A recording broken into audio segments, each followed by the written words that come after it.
Corona virus की जिसको लेकर अब तक की सबसे डराने वाली खबर सामने आई है। डर इसलिए क्योंकि कोरोना वायरस अब हवा में भी फैल सकता है। यह बात खुद विश्व स्वास्थ्य संगठन ने मान ली है।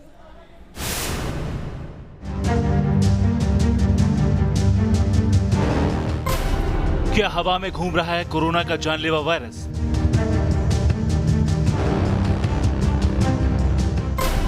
क्या हवा के जरिए तेजी से फैल रहा है कोरोना?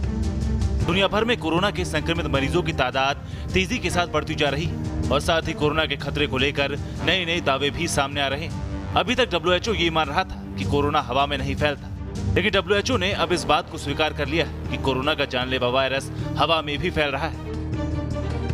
WHO का कहना है कि कोरोना के हवा के जरिए फैलने के सबूत मिल रहे हैं। सार्वजनिक जगहों में हवा से कोरोना संक्रमण फैलने की आशंका से इनकार नहीं किया जा सकता, खासकर ऐसी जगहों पर जहां काफी भीड़ हो या फिर कोई जगह बंद हो या ऐसी जगह जहां हवा ठीक से ना आ जा रही हो। मतलब हवा में भी कोरोना का वायरस आपको शिकार बना सकता है और ये दावा हाल ही में 32 देशों के 239 वैज्ञानिकों ने किया था। इन वैज्ञानिकों ने WHO को कोरोना के इस खतरे को लेकर आगाह किया था। वैज्ञानिकों ने अपने रिसर्च में बताया था कि कोरोना वायरस यानी SARS-CoV-2 के छोटे छोटे कण हवा में कई घंटों तक बने रहते हैं और ये कण लोगों को संक्रमित कर सकते हैं।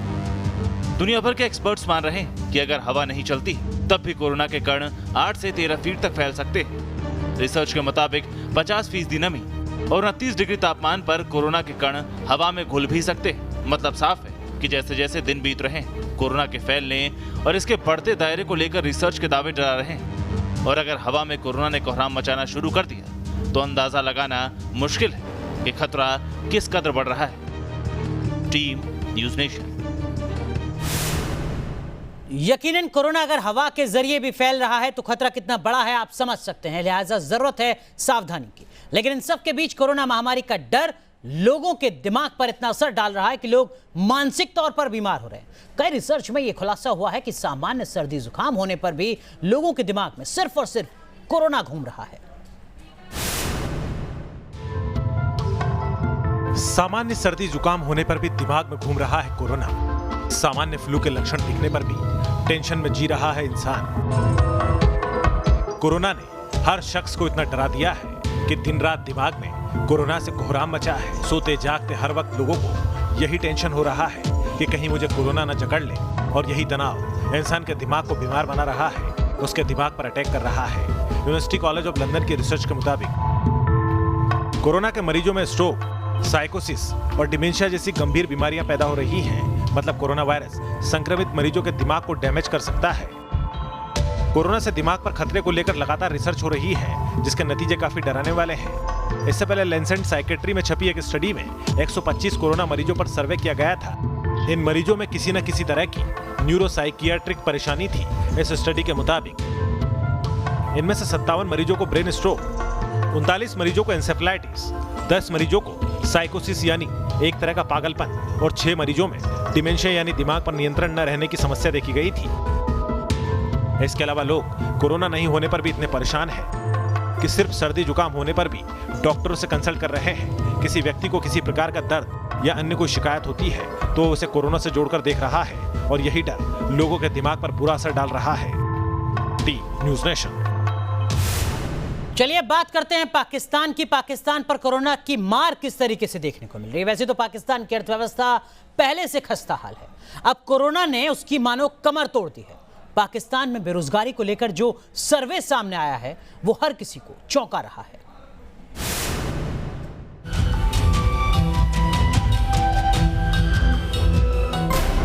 कोरोना से बेरोजगार पाकिस्तान। कोरोना से टूटी पाकिस्तान की अर्थव्यवस्था की कमर। एक सर्वे आया है जो कोरोना काल में पाकिस्तान की आवाम की बेबसी को बयां करता है। कोरोना की मार ऐसी है कि पाकिस्तान में हर जगह बेरोजगारी का बोलबाला है। नौकरियां गई हैं, लोगों की सैलरी कम हुई है। गिलानी रिसर्च फाउंडेशन के सर्वे में पाकिस्तान की हालत को लेकर खौफनाक खुलासा हुआ है। गैलप और गिलानी पाकिस्तान ने सर्वे कराया है। सर्वे के मुताबिक कोरोना की वजह से पाकिस्तान में 68% लोगों की नौकरी गई है। 84% लोगों की सैलरी में बड़ी कटौती हुई है। दुनिया के 17 देशों में इस तरह का सर्वे कराया गया है। सबसे ज्यादा खराब हालत पाकिस्तान में बताए जा रहे हैं। सीधे सीधे इमरान खान सरकार पर सवाल है। इमरान कोरोना से बार बार कारगर तरीके से निपटने का दावा कर रहे हैं, लेकिन उनके दावों की पोल खुलती नजर आ रही है। पाकिस्तान में कोरोना आउट ऑफ कंट्रोल है। इसके साथ बेरोजगारी का बवंडर भी खड़ा हो चुका है। इस सर्वे में एक और सनसनीखेज खुलासा हुआ है। पाकिस्तान के लोगों का लोकतंत्र के प्रति भरोसा घटा है। 49% लोग मौजूदा हालात में लोकतंत्र को सही नहीं मानते। पाकिस्तान के मीडिया चैनलों पर भी इसकी झलक साफ दिखाई दे रही है। वैसे तो पाकिस्तान में लोकतंत्र कभी रहा ही नहीं है। राज पर्दे के पीछे से तो सेना ही करती रही है, लेकिन पाकिस्तान में लोकतंत्र में घटते भरोसे से बाजवा एंड कंपनी मुस्कुरा जरूर रही है। Team news nation. और अब बात करते हैं अमेरिका की टॉप यूनिवर्सिटी MIT की, जिसने कोरोना को लेकर डराने वाला फैसला किया है। MIT के मुताबिक वैक्सीन अगर नहीं बनती है तो ऐसी स्थिति में हिंदुस्तान में कोरोना कहर बरपा सकता है। क्या कुछ कहा गया है इस रिपोर्ट में, देखिए जरा।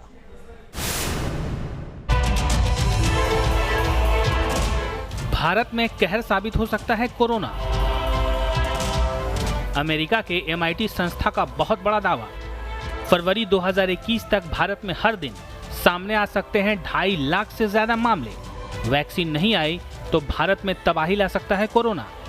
अमेरिका की top university Massachusetts institute of technology की भारत पर की गई स्टडी में चौंकाने वाले खुलासे हुए हैं। MIT के रिसर्चर्स के मुताबिक अगर अगले साल की शुरुआत तक वैक्सीन नहीं आई तो दुनिया में कोरोना के 20 से 60 करोड़ के बीच केस होंगे। इनमें भारत सबसे ज्यादा प्रभावित देश होगा। इसके बाद अमेरिका, साउथ अफ्रीका और ईरान का नाम हो सकता है। इस बीच सोमवार को स्वास्थ्य मंत्रालय ने एक अहम जानकारी साझा की है। स्वास्थ्य मंत्रालय के मुताबिक देश भर में कोरोना वायरस की पॉजिटिविटी रेट 6.73% है। हेल्थ डिपार्टमेंट के मुताबिक केंद्र सरकार ने टेस्टिंग बढ़ाने, अच्छे तरीके से कॉन्टैक्ट ट्रेसिंग और सही वक्त पर क्लिनिकल मैनेजमेंट पर जोर दिया है। पॉजिटिविटी रेट बढ़ने की यही वजह है। दरअसल जॉन हॉपकिंस यूनिवर्सिटी के मुताबिक ज्यादा पॉजिटिविटी रेट इस बात का सबूत है कि देश में पर्याप्त कोरोना टेस्ट हो रहे हैं। अगर कहीं कोरोना पॉजिटिव की दर ज्यादा है तो ये साबित होता है कि वहां बीमार और कोरोना के संदिग्ध रोगियों की परीक्षण दर ज्यादा है।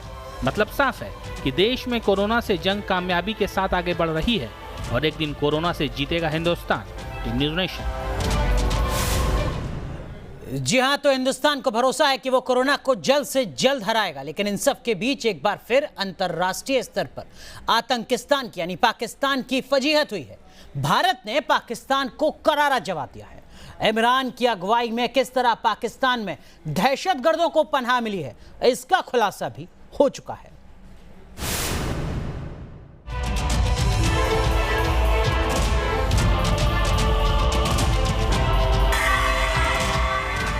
आतंक के केंद्र पाकिस्तान को करारा जवाब। UN के मंच पर फिर बेनकाब हुआ पाकिस्तान। दुनिया कोरोना संकट से निकलने की कोशिश में जुटी है। वहीं पाकिस्तान की फौज, वहां की खुफिया एजेंसी भारत में दहशतगर्दी की साजिश रच रही है। पाकिस्तान की इन साजिशों को भारत ने एक बार फिर अंतर्राष्ट्रीय मंच पर बेनकाब किया है। भारत ने संयुक्त राष्ट्र के मंच पर पाकिस्तान को आईना दिखा दिया है। भारत ने UN में पाकिस्तान को आतंकवाद का समर्थन करने पर कटघरे में खड़ा किया है। भारतीय प्रतिनिधिमंडल के प्रमुख महावीर सिंघवी ने एक वेबिनार में पाकिस्तान की पोल खोलकर रख दी। भारतीय दल ने पाकिस्तान के PM इमरान खान को सीधे निशाने पर लिया। महावीर सिंघवी ने कहा कि 25 जून को पाकिस्तान के PM ने संसद में ओसामा बिन लादेन को शहीद बताया था। इससे समझा जा सकता है कि किस तरह पाकिस्तान में अंतर्राष्ट्रीय आतंकवादियों को संरक्षण दिया जाता है। पाकिस्तान पर वार करते हुए भारतीय दल ने कहा कि इमरान खान ने खुद माना है कि पाकिस्तान में 40,000 आतंकी सक्रिय हैं और वो दूसरे देशों में आतंकी हमले के लिए जिम्मेदार है। संयुक्त राष्ट्र की रिपोर्ट में लश्कर और जैश के 6,000 से ज्यादा आतंकियों के अफगानिस्तान में सक्रिय होने की बात कही गई है। लिहाजा पाकिस्तान को खुद के अंदर झांकने की जरूरत है कि क्यों उसे आतंक का स्वर्ग कहा जाता है। Team news nation. और अब बात महाराष्ट्र की, जहां पर कोरोना के मामले तो लगातार बढ़ते जा रहे हैं, लेकिन इन सब के बीच जिंदगी को भी धीरे धीरे पटरी पर लाने की मुहिम जारी है। और इसी कड़ी में महाराष्ट्र में सख्त नियमों के साथ होटल और रेस्टोरेंट खुल गए। ये रिपोर्ट देखिए। कोरोना संकट के बीच जिंदगी पटरी पर लौटने लगी है। महाराष्ट्र में लॉकडाउन के बाद अब अनलॉक की तरफ कदम बढ़ाए जा रहे हैं। इसी कड़ी में महाराष्ट्र में नॉन कंटेनमेंट जोन में होटल्स और रेस्टोरेंट खुल गए हैं। हालांकि इसके लिए सख्त नियमों का पालन करना जरूरी है, जिसके मुताबिक होटल में सिर्फ 33% लोगों को रहने की इजाजत होगी। सभी ग्राहकों की थर्मल स्क्रीनिंग और सैनिटाइजर की व्यवस्था अनिवार्य करनी होगी। गेस्ट और कर्मचारी दोनों को मास्क पहनना जरूरी होगा। गेस्ट के पास आरोग्य सेतु ऐप होना जरूरी है और सोशल डिस्टेंसिंग का पालन करना होगा। तो साथ ही एसी का तापमान भी 24 से 30 डिग्री के बीच रखना होगा। क्या कहा गया, किस तरह से आप लोग ऑपरेट कर रहे हैं? खुशी की ये बात है कि आज से होटल शुरू करने की परमिशन दी गई है। गाइडलाइंस के हिसाब से 33% ऑक्यूपेंसी हो सकता है होटल का, एंड रेस्टोरेंट जो है वो सिर्फ इन हाउस गेस्ट के लिए है, आउटसाइडर्स और नेबरहुड लोगों के लिए, नेबरहुड गेस्ट के लिए नहीं है। फिलहाल the hotel is only operational for restaurants, is only operational for in house guest. Corona का संकट अभी टला नहीं है, ऐसे में राज्य सरकारें अपने हिसाब से लॉकडाउन का पालन करवा रही हैं। पश्चिम बंगाल में 9 जुलाई से नई शर्तों के साथ लॉकडाउन का ऐलान किया गया है, जिसके तहत शाम 5 बजे से लॉकडाउन रहेगा। तो बिहार के पटना में भी 10 से 12 जुलाई तक पूरी तरह लॉकडाउन होगा। T news nation. कानपुर में 8 पुलिस वालों का हत्यारा विकास दुबे अब तक फरार है।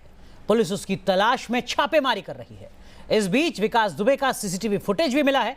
यह वीडियो हरियाणा के फरीदाबाद का बताया जा रहा है। जानकारी मिली है कि कल विकास दुबे फरीदाबाद में ही छिपा हुआ था।